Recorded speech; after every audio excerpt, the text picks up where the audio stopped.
Alright, so if you're too old to fight and you're too brave to run, then your answer is to barricade.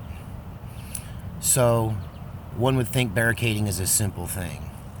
In fact, it's probably one of the most complex forms of warfare. A barricade can also end up being your coffin, but if you're designed internally not to submit, if you aren't going to give in, if you're not going to just be one of those guys in the orange jumpsuit on the beach letting them cut your head off, and you'd rather go out fighting and not be a snowflake, then barricading is your best bet if you're not young and strong and able to carry a pack and a battle rifle and a full complement of ammunition and a sidearm and a blade. Yeah, you should probably hole up in your house and let them come to you. So the modern home is really not designed to hold off, large groups of armed individuals trying to come inside your home. So some fortification is definitely going to be needed. Now, the Night of the Living Dead tells us you put boards over the walls. Well, there's some pluses and minuses to that. Yes, it keeps people from easily being able to break out glass and just come in your house, but it also prevents your ability to see what's coming. So if you put such a thing in your house, then you need to cut a gun port. A gun port basically looks like a plus sign or a cross. It gives you mobility up and down and side to side. So it's a slit this way and a slit this way overlapping, and those need to be in any plywood or wood that you put over your windows. I mean, ideally, we'd all be out here in the garden digging up dirt and making sandbags and lining our bedrooms with them. I don't know that anybody's willing to make the commitment to this, at least until the bullets start flying, and then it's kind of too late. But it wouldn't hurt for you to purchase some plywood, cut it to shape the size of your windows, and cut some ports in it. Hey, if you never need it, you might use it in a project in the future. Let's hope you never need it. But it's better to have it and not need it than need it and not have it.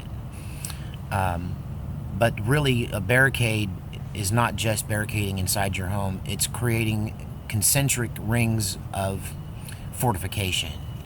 So what's some way that a suburbanite could create these rings around their home? Well, if you've got a couple of cars, well, that's a good start. Put those between your house and the road. This gives you an area to advance to, and it gives you a physical barrier. Now, unfortunately, it also gives the enemy cover. But there's a downside to everything. If you have existing fencing, you might think about fortifying that. Most fences can be easily pushed over with a couple guys putting their shoulder into it. So, if you set some concrete, put some back bracing to your fencing, that might help as well. Of course, obviously, knowing your neighbors is a good thing. What side are they on? That's what's prompting me to encourage everyone. I'm going to make a video about this in a little bit, about how we should all start flying the American flag out in front of our house or putting one up in the window. Now, you might think that targets you by the enemy, but it also identifies who you are, because I got to tell you, the stars and stripes to these communists is like holy water to a demon. They just can't stand it. It triggers them, man. It makes them manifest. And that's a good thing and a bad thing. We would know that they would never, ever, ever put up an American flag in front of their house. So it's one way of us to silently kind of let our neighbors, who we may or may not know what side we're on. It's risky, but I can see the benefits of it. And plus, I'm just that damn stubborn. I'm about to do it. I already got some neighbors on this street, veterans that are flying the flag, and I may join them as well. To hell with being identified at this point. They already know who I am. So they may not know how to find me. So concentric circles, things that stumble them up. Vehicles, obviously. Fencing is another option. Build a keep. So if you've ever seen Lord of the Rings, you know what a keep is. A keep is that room of last resort at the center of a medieval fortress. So it's commonly referred to today as a safe room. If you're going to make something truly bulletproof and you're going to put some money into making a door that's going to withstand people kicking on it and trying to push it down, then I would reserve that. If you can't do it to all the doors, then I would do it especially to the door to the keep. Now the keep needs to be an interior room, just like a tornado room. It needs to be a room with no exterior windows and only one door. This is a place where you would store your excess ammunition and your food and your water. This is a tall order. You might have to give up a bathroom or your walk-in closet. It's got to be big enough to fit some supplies in there, as well as your human and pets that you want to take into that space with you. This is the space that you retreat to once your house is breached. You put your loved ones in there and you work your way back to it until, I guess, finally, ultimately, it's just you in that room with a sword, trying to keep anything from coming through the door at you. None of us are prepared for war. And one thing about Antifa, they are right. Nobody sees us coming. No one's prepared for what they're about to do. I'm not even prepared for what they're about to do. They won't find me flat-footed and unaware, but quite honestly, I don't think I have the money to do half the things I'm recommending here on my place. The other option is to, there's two kinds of people in a civil war. There's combatants and refugees.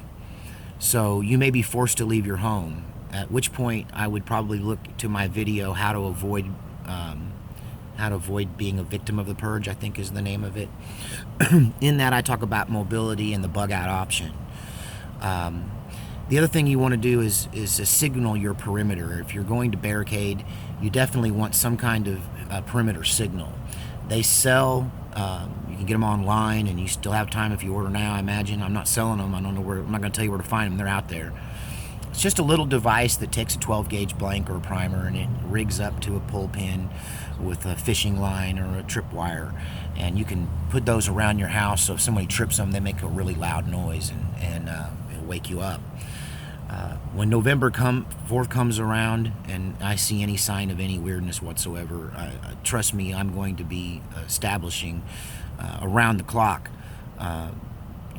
watchmen, people keeping watch over the house at night, being aware.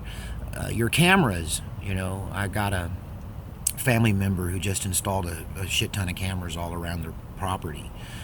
That's great as long as they don't cut the power. If they cut the power, if they take out a transformer in your neighborhood, then your electronics are just no good. This is going to be old school. So once again, I'm not trying to scare you. I'm just trying to give you some options.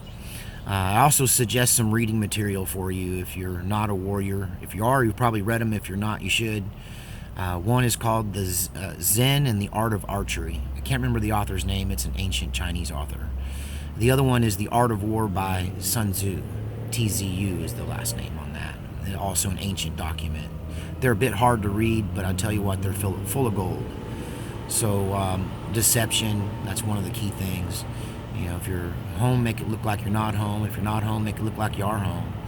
But yeah, Barricade, that's what you do when you're old and you don't feel like running away.